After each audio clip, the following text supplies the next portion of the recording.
Hey everybody, welcome to Rebootleggers. This is a comedy podcast where we reboot everything regardless of whether you ask for it. And I don't think you ever have. I'm Scott Owen.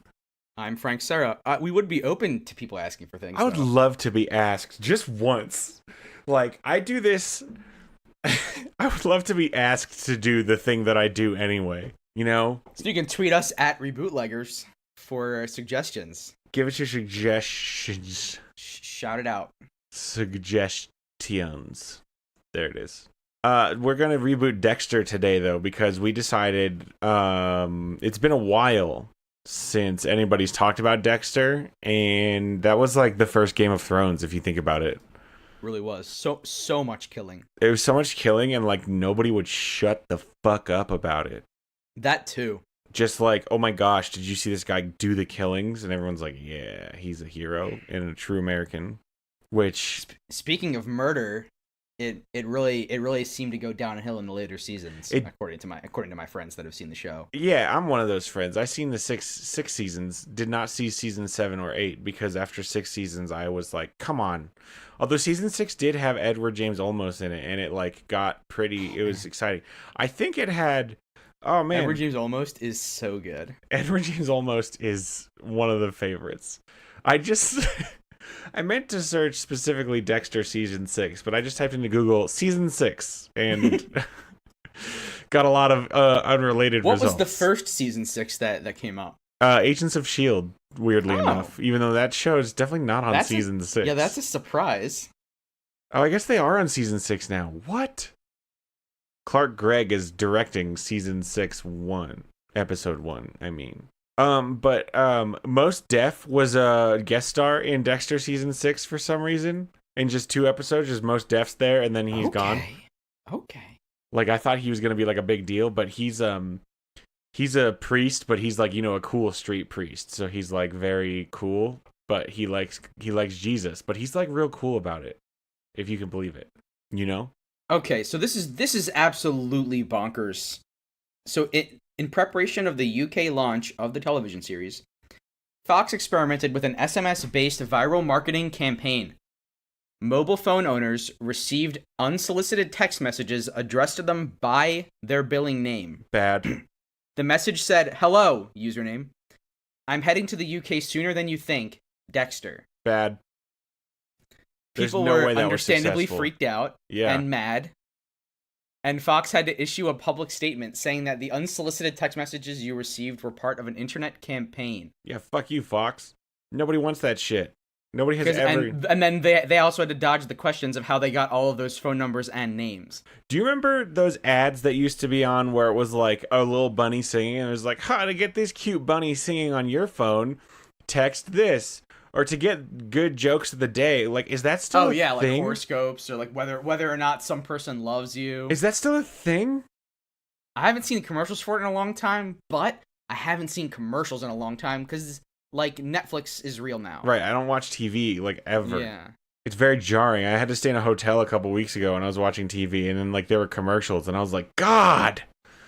This is bad. Dexter season 6 was when it got real bad too. So in Dexter, he's got a sister who's his adopted sister. She's his adopted sister. Let's. Dexter is a psychopath. Sociopath?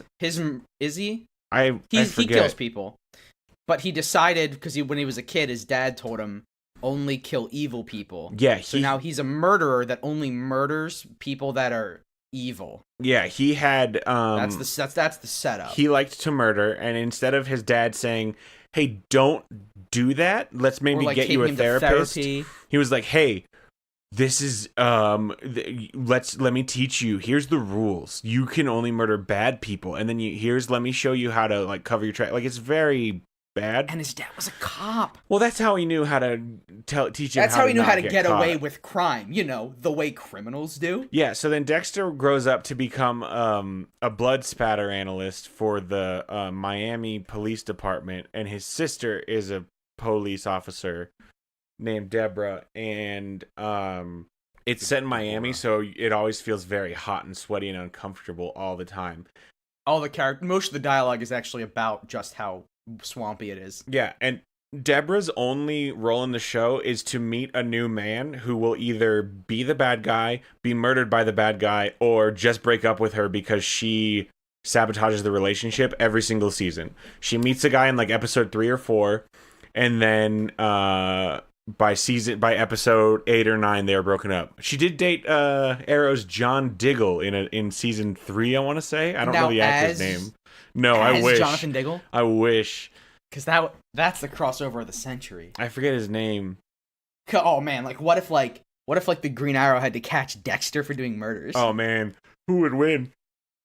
Who would even win? It would probably be like Rick Sanchez though. But then in season 6, Deborah decided that she was actually in love with her brother Dexter, and that he was her soulmate. Adoptive right? brother, but still weird because he was adopted when he was like 3 and she was like 5. They were still.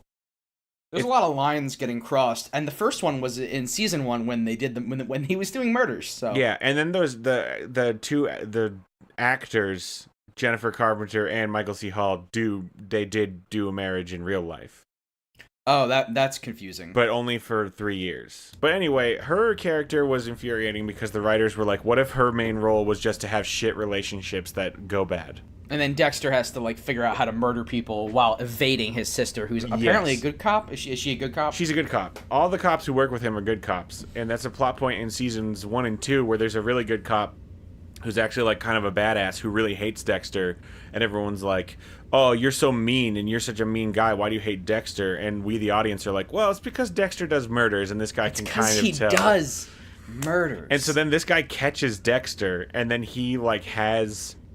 So Dexter, after every kill, he'll put like a drop of the killer's blood on a microscope slide and put it in a wooden box. Oh, that's genius! Because you gotta save all the evidence of the people you murdered. Right, and so then this guy finds Dexter's box, and then they find, the police end up finding it, and they're like, this is blood that belongs to every single person who we've been finding. Oh, because Dexter disposes of the bodies in the ocean. He just like he chops them up and puts them in a bag, and then dumps them in the ocean. And then at one point they find all the bags of murder. Oh, so it was like a lake then? No, it's the ocean. It's just like they all sink in this exact same spot. Like he goes out to the exact same spot every time. And that's so then stupid for the rest of his plans being so smart. So then this badass good cop has Dexter's box of blood samples, and then then the other cops find it, and they're like, he was the bad guy, and then he gets like, I think he dies. Like it's a gross miscarriage of justice that we're supposed to be happy with as the audience because Dexter gets away. I mean, we should get into our first segment because I'm gonna have a lot I want to leave behind in this show. Let's kick it off. Yeah, let's get to Love It or Leave It. Love me or leave me or let me be lonely. Where we talk about what we love and what we leave. I'm curious what you love as someone who's only seen like episode 1. Yeah, I've seen episode 1. I saw episode 2, but I just don't remember it very well. Mm-hmm. I like dodging the cops because that's cute. It's popular. Too often you get into your scenarios where like you're on the same side as the cops, and then it raises questions like, why don't you just become a cop? Like, like you're kind of like you're doing this with like not many resources, and you might as well just be a cop because you're helping them. And the first episode led the viewer to believe, and I don't know if they ever established this, but so there's Blood, like, so he's like emotionless and like pretends to be human because that's what Hollywood thinks being a psychopath is. Mm-hmm. That's what a sociopath is. Well, not quite. But so then in episode 1, like when Dexter's looking at Blood, he gets is like a the only boner. time he like feels emotions. Right? Yeah. The only time he feels emotions is when he's doing murder or. And they're not 100% clear whether or not it's completely unsexual or it's partially sexual. Yeah, it's weird.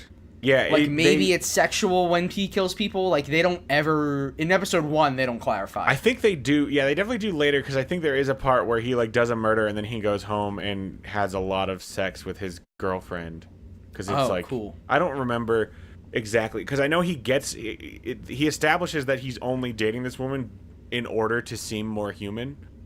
And then I think at some point he like kind of has real feelings for her, but he doesn't. I forget.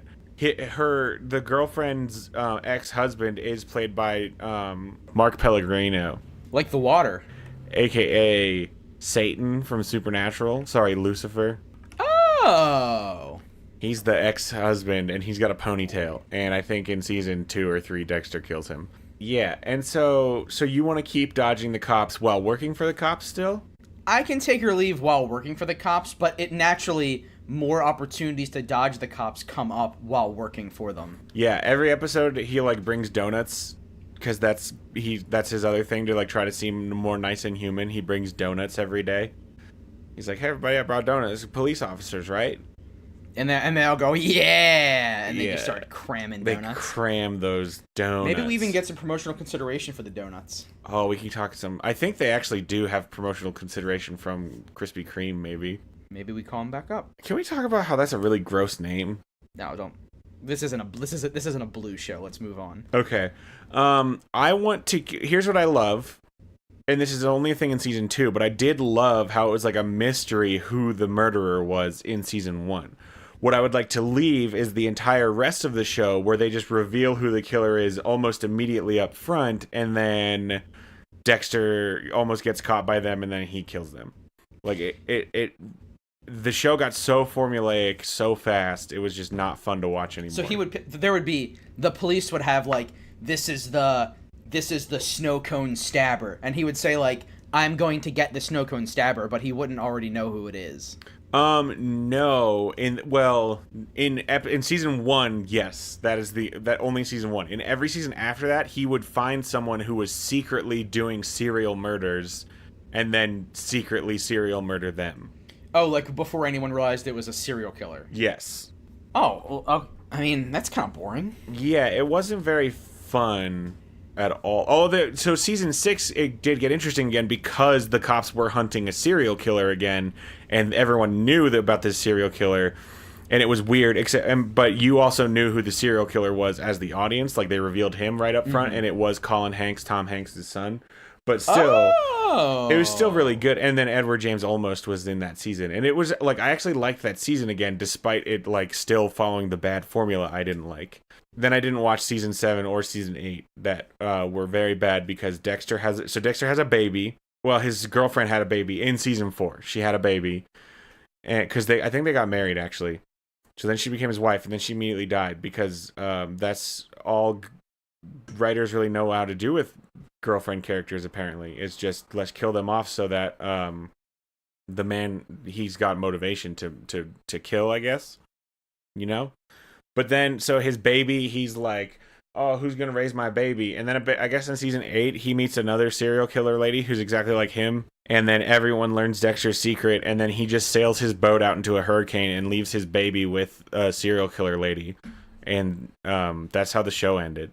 Oh, maybe we can polish that one up. Yeah, I'd like to polish that one up because I think most people agree that it's a very bad way to end the show.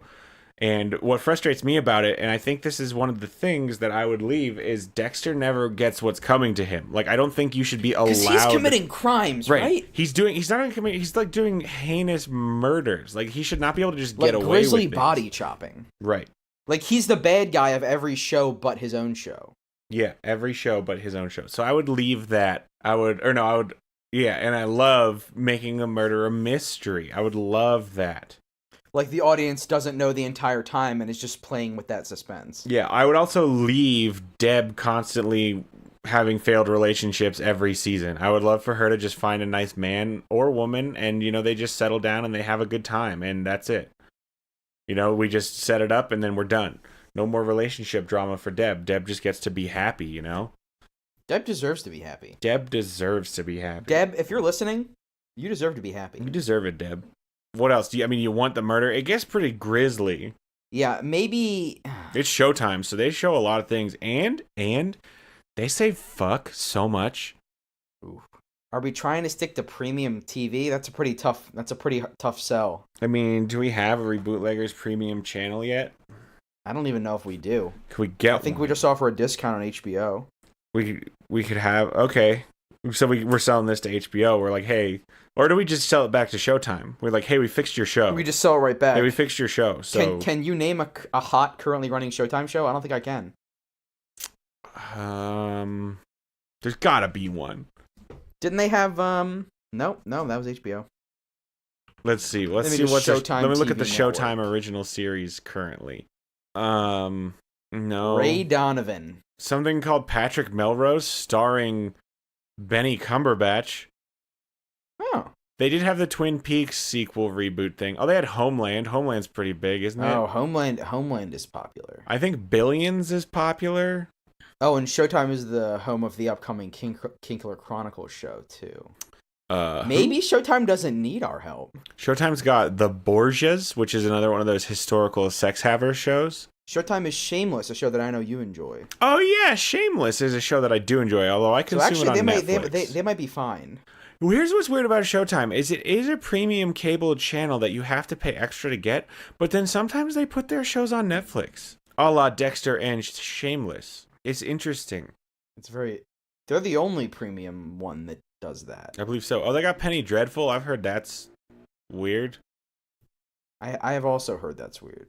But like good word if you're into it. Yeah. They have The Real L Word, which I guess the L word before was the fake L. It was the wrong L word. Yeah. So maybe Showtime doesn't need our help, and we gotta somehow get Dexter out of their hands and into someone else's hands. Are we gonna bring it down to cable? Are we gonna take it to our our TV, take it to regular cable? Our TV 14 violence FX. Throw it on FX. Because then we can do... FX might be into it because they're about to... Archer's about to wrap up and the Americans just ended. FX is probably, thirsty for shows. Yeah, they're gonna be dumping a lot of their material and they're gonna need more grisly murder. Mm-hmm. So are we leaving... So we have two things to talk about. One is murder. I think we are probably keeping murder in general, right? Mm-hmm. Yeah, you gotta have murder. The second one is gratuitous murder. Gratuitous. Do we show the severed feet? I don't need to see the severed feet, I don't think. I never really liked seeing the severed feet. I'm good is the thing. Yeah. It does it for Dexter, but it doesn't do it for me. It doesn't do it for me. Here's another thing I don't know that I need to see is when Dexter starts heavy breathing in the bad guy's face as he murders them. He gets real intimate. He gets real intimate. Real. Yeah, it's like he you get it. He's barely keeping his pants together. If he wasn't in the act of stabbing them, maybe he would be kissing them. Yeah, that's exactly right. Yeah, maybe we don't have that part. Yeah, maybe we just don't have that part. Maybe he writes about it in his journal, in his computer diary at the end of the episode, but it's not shown. Mm-hmm. Dear diary, today I got all up in some dude's business. All up in his guts in a literal sense with my knives. Yeah, he gets... So he's a therapist who does murders to them. He does murders to his clients? Well, let's move on to segment 2, when and where.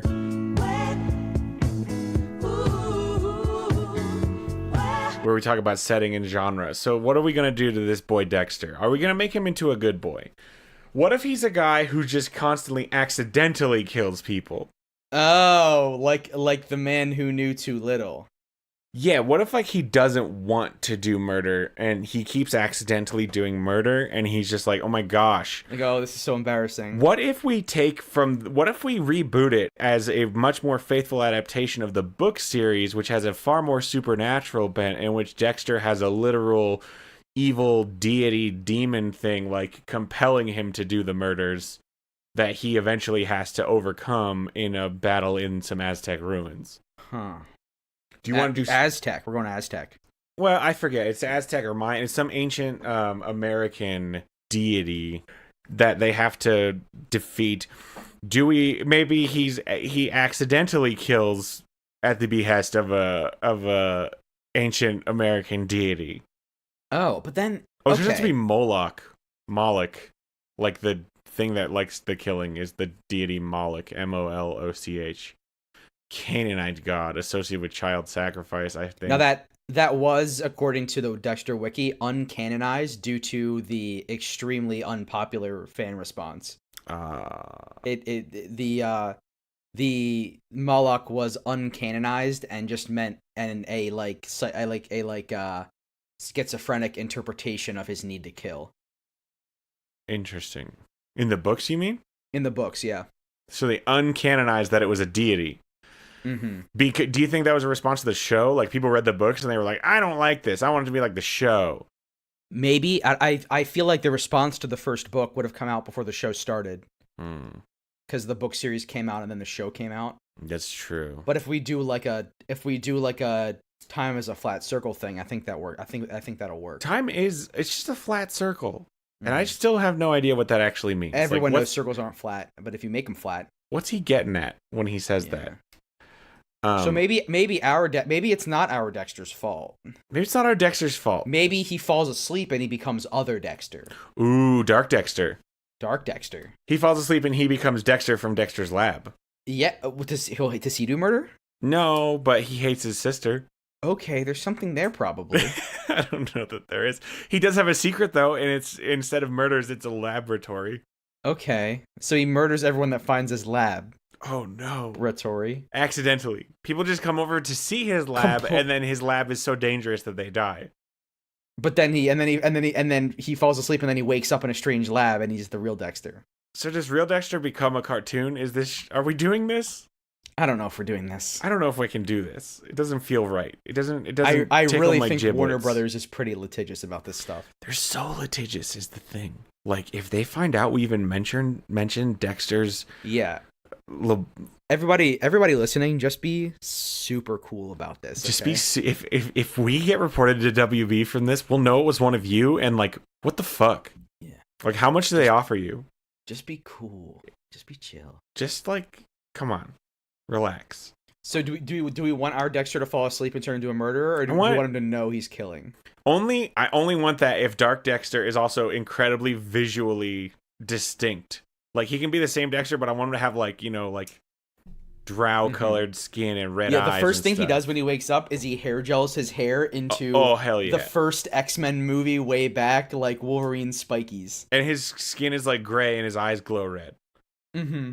And he only calls himself Double D. Double D, because he's Dark Dexter. Because he's Dark Dexter. You got it. And we'll change it so that Dexter, his middle name does start with a D, so that if Dark Dexter ever encounters anybody, and he's like, I want to be called Double D, they don't think it's weird.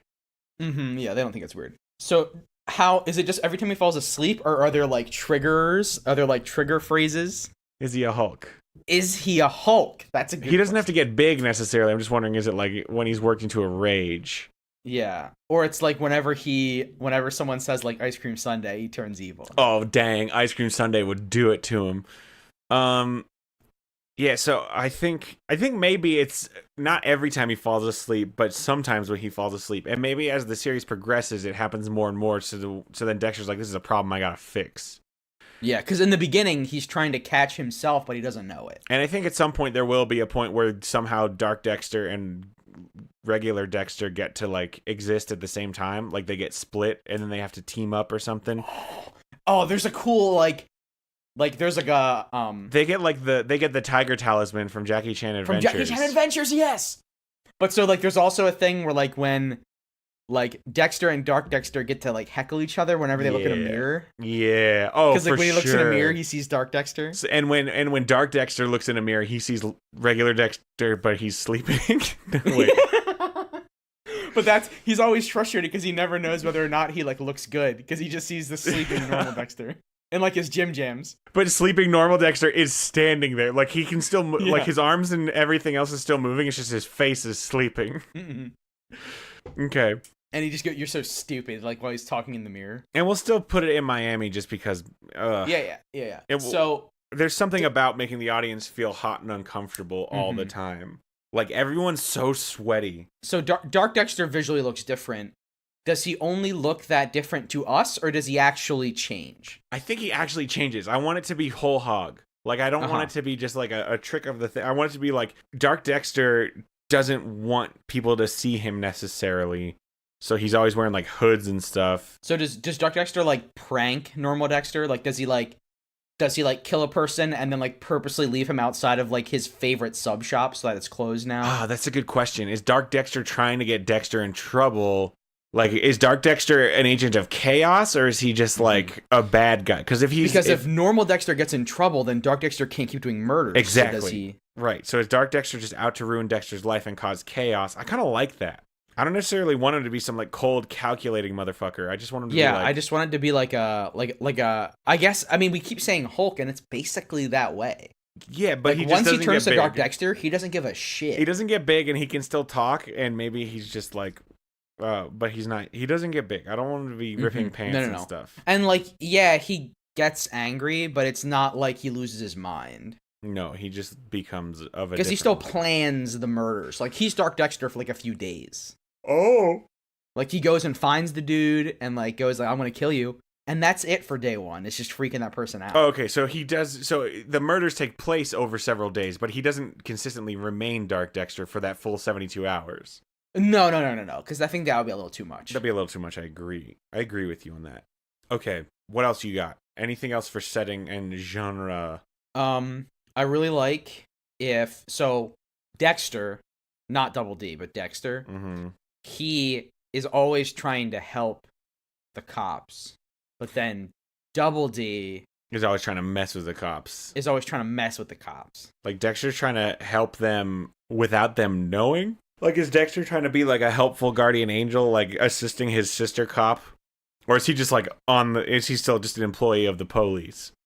And he wants to do his job good. Oh, Dexter is currently seeing a therapist.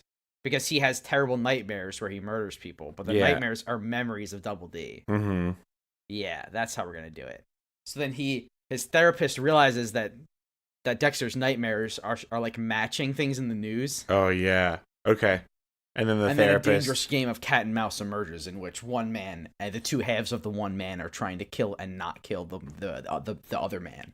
The second and third men. Which one? And one of those people is the therapist, and then two of them are Dexter. Yeah, Dexter. Double D is trying to kill the therapist before he turns him in, but then Dexter doesn't understand what's happening and just thinks he keeps getting put into very awkward social situations with the therapist. This is like that episode of American Dad where one of Roger's personalities gets a mind of its own. You know? Oh yeah. I like that episode. It's fun. It's a good episode. Yeah. Ricky Spanish.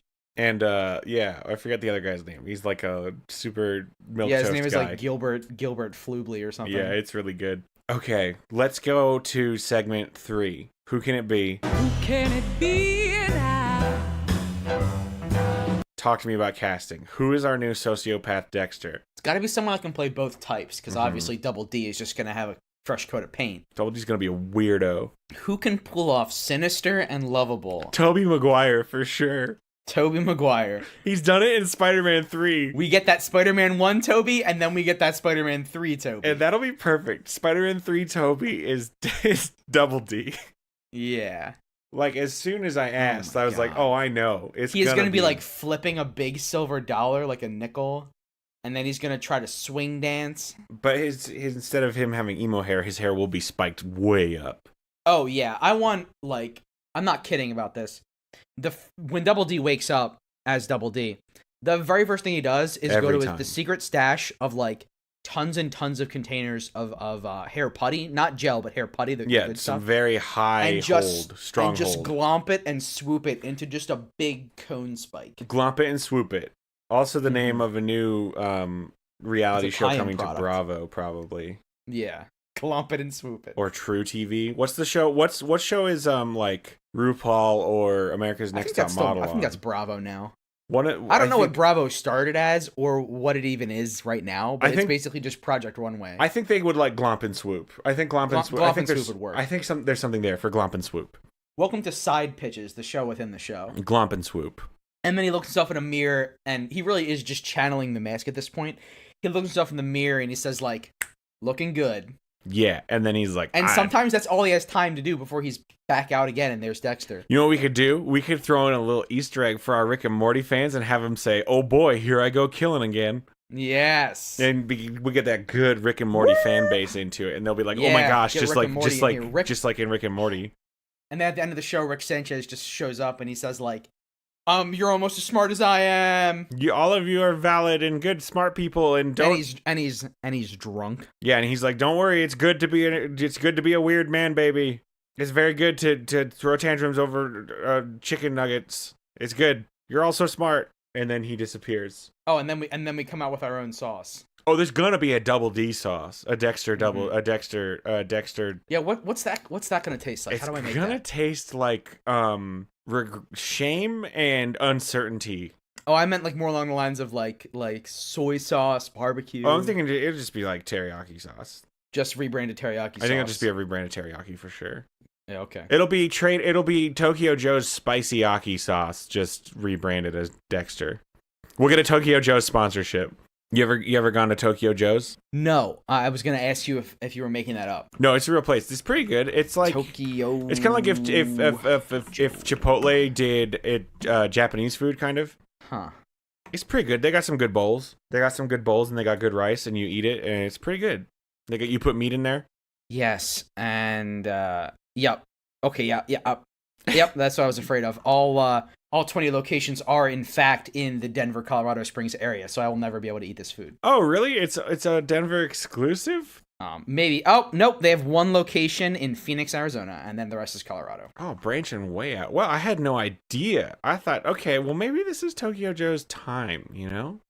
Yeah, they're gonna spread outwards from Denver, just like Chipotle did. And now they're headquartered in California and run by the guy who used to run Taco Bell. And I'm very worried for Chipotle. Chipotle, to be clear, is who's currently run by Taco Bell. Yeah, and I'm very worried for Chipotle.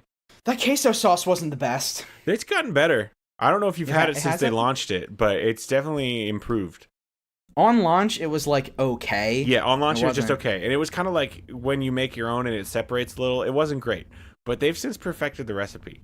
Anyway, this episode brought to you by many restaurants. Tokyo Joe's and Rick and Morty. And Chipotle, apparently. Let's put the Punisher at the end of the show. Oh, hell yeah. The Punisher will be in it. Do we save the Punisher for our anti-hero crossover, where we also get, like, Venom and John Wick in there? Because Double D, like, kills a guy, and then the Punisher and Rick Sanchez show up, and they're like... You kill bad guys too, and then Double D pulls out like two big shotguns, and he says like, "I kill anyone," and then he starts shooting at the Punisher and Rick Sanchez. Yeah, I almost like. I know we're still technically in our casting segment, but I feel like what's the point after we've gotten Tobey Maguire? Everyone else is just gonna they're just gonna. Yeah. We can ask literally anyone we want. It's gonna be mostly green screen at this point. Yeah, for sure. By that do you mean we're just gonna completely reuse old clips from the show and just splice Toby in? Yeah, I think between the 3 Spider-Man movies and probably Seabiscuit, we can pull all the Toby we're gonna need.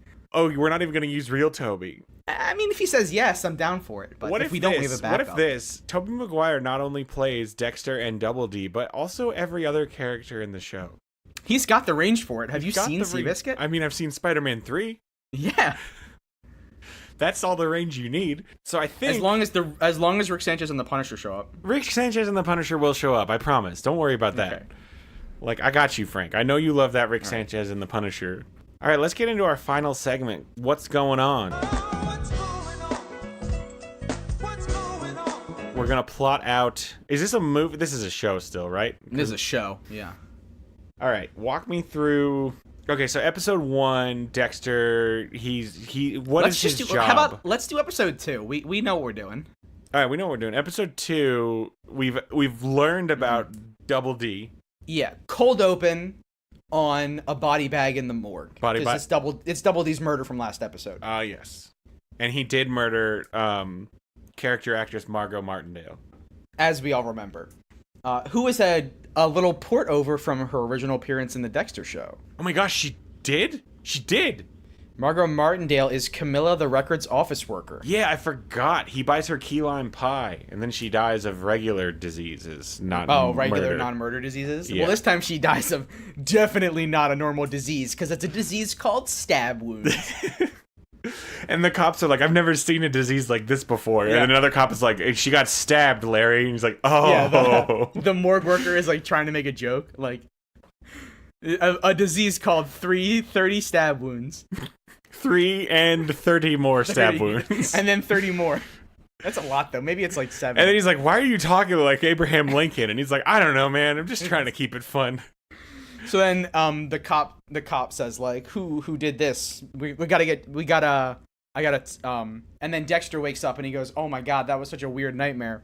And then he looks at the paper And he goes like, "What? I had a dream nightmare about you." And in the background in the kitchen is like 3 whole empty tubs of hair putty, like on the floor, like not even in the trash can, because of course Double D litters. And then Dexter goes and visits his therapist, who is Tobey Maguire in like a long black-haired wig.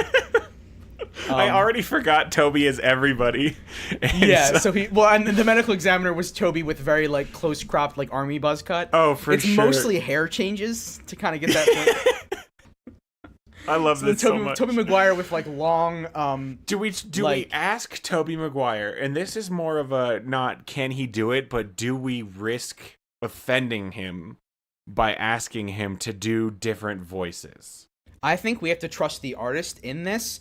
Some characters might have different voices if that's kind of what's working through. But that's not for us to say. We, Scott and Frank, should at no point presume to suggest that Tobias Maguire does multiple voices. Yeah, that's entirely up to him. It's just, he's the artist. So the therapist is obviously Tobey Maguire, long, shorter length, black hair. So then Toby, the therapist, whose name, you know what, Toby gets to decide all the characters' names too. He gets to decide all the character names too, except Dexter and Double D. Like that was except non-negotiable. Dexter and Double D, obviously.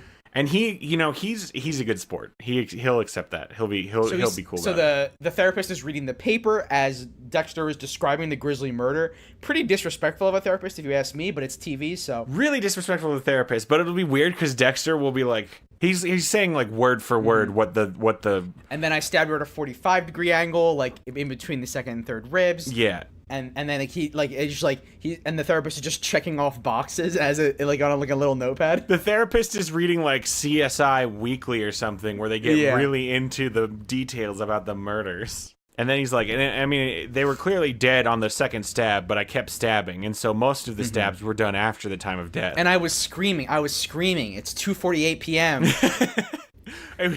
PM would have to be AM. Double D only comes out at 2:48 AM. I'm screaming. It's 2:48 AM. I'm screaming. The time of death is 2:48 AM. I'm doing this murder at 2:48 AM. And all the stabs afterwards are post mortem. And then the therapist looks at the paper and he goes like, "Oh," and then he says, "Oh, I'm sorry. Hold on, I don't normally do this, but my son is calling me," and he dials 911. And my son, he's Tobey Maguire. Also, Tobey Maguire. This time, it's like he's wearing like a propeller beanie. And yeah, one of those. And what was your hairstyle that you chose for him? Yeah, I said a bowl cut. Oh, very good. And so the bowl cut and the beanie works really well. It works very good. And then the police show up, and Dexter has to explain that it was just a dream. And then he looks in a mirror, and Double D winks back at him. And Dexter's like, "Oh no, that looks like Tobey Maguire, but if he was like a fantasy dark elf and had glowing red eyes and very good hair." Very good hair. Is his hair white like a dark elf? Why not? Yeah. Like his hair turns. He's just basically Nega Dexter. Yeah, that's a good. Yeah. So then the Dexter thinks that Nega Dexter is himself, but like just in weird cosplay, like his dark urges. But he doesn't understand it's a separate person. Yeah, he thinks it's just his dark urges, and so he's like, "Got to tie myself up. Got to keep away from this." And then he'll fall asleep, and then he wakes up, and all his ropes are undone, and you know what's in his bed? It's the head of Tobey Maguire. It's the head of Tobey Maguire, but this time he's wearing he's got like an old lady wig. Yeah, because it's actually an old lady. And we only see the covers are tastefully covering the neck stump because that's his FX. And he's like, Margot Martindale. Oh wait, she got murdered before by 3 and 30 stabs. Never mind. But it's the next. It's the what's it called? It's the cliffhanger murder for the next episode 3, and we're not going to do episode 3 right now. So it sounds like every episode is only like a 15-minute short. Yeah, I mean, we're going to start off, I guess this is more of an Adult Swim. Yeah, and I mean, do you have any idea how long it'll take to shoot each one if Toby's doing every role? Yeah, like, it's going to be a lot of pressure for him. Orphan Black thinks that they're like, I mean, they only get 8 episodes a season out, I'm pretty sure, and that's just one actress for everything. That's one actress for most things, but they have other actors, so that's why they can make more things. Oh, I'm sorry. At the end of episode 2 is when Rick Sanchez and the Punisher show up. Rick Sanchez and the Punisher for sure show up at the end of episode 2. They don't do anything significant to the plot. They just do show up and speak directly into the fourth wall. Yeah, Rick Sanchez portals in and they look at evidence. And then they leave. And then they leave. They keep coming back throughout, but they don't actually interact with Tobey Maguire. I'm sorry, Dexter. until the finale. And I think maybe we'll have Deadpool walk in at some point too, because he's so. Oh yeah, with his trademark brand of humor. He's so hilarious and but he does a lot of murders. Yeah, we the second that we decided that Rick Sanchez and the Punisher showed up, we should have immediately realized this was going to be an Adult Swim show. Yeah, I don't know what was happening to us, but yeah, Rick Sanchez and the Punisher, and then also Deadpool. Yeah, we're gonna be the children's hospital of crime. Oh, this sounds very good. Yeah, I like this last minute pivot, and I'm very into it. This is working out really well. And everybody besides Rick Sanchez and Deadpool and Punisher will be played by Tobey Maguire. This is his time. So let's get to the final segment, Scott. This is the favorite segment that you've all been waiting for. It's called what? Give me that food pairing. It's called Yep. So we already mentioned the tie-in Tokyo Joe's Spicy Yaki food sauce. Let me tell you what you're gonna want to go do for this good food pairing. You're gonna go to Tokyo Joe's, and you're gonna get. Fly to Denver if you need to, or Phoenix. Denver or Phoenix. Denver will probably be easier for you, but whatever you want. And you're gonna go in there, and you're gonna get the Surf and Turf bowl. It's one of their signature bowls. You're going to get that bowl, and you're going to get that good spicy Yaki sauce that we will rebrand as the Dexter murder sauce. And you're going to put that on there, and you're going to eat it. And then you're going to go in, and you're going to take one of those new Mountain Dew ices, and you're just going to put 3 drops of voltage in there. To activate the flavor. And that's your good food pairing for this one. I wish I had access to spicy Yaki sauce. It's actually pretty good. I could use some Tokyo Joe's right now. It's good. They got that good sticky rice. All right, well, that's going to do it for us, everybody. Thanks for listening. Thank you for joining us on this excellent reboot of Dexter, starring Tobey Maguire and Deadpool, apparently. If you like the show, please give us a good rating and review on iTunes. That would help us out a ton and just get us those numbers so that we can maybe get some sponsors and, just start giving back to the community. And also, if you know anybody who you think would like this show, please tell your friends about it, because that helps us out a ton. We don't advertise, so word of mouth is the best way to spread. Until next time, I'm Scott Owen. I'm Frank Sara. Frank, what is the password next week? Our password for next week is try the new Dexter sauce, only at Tokyo Joe.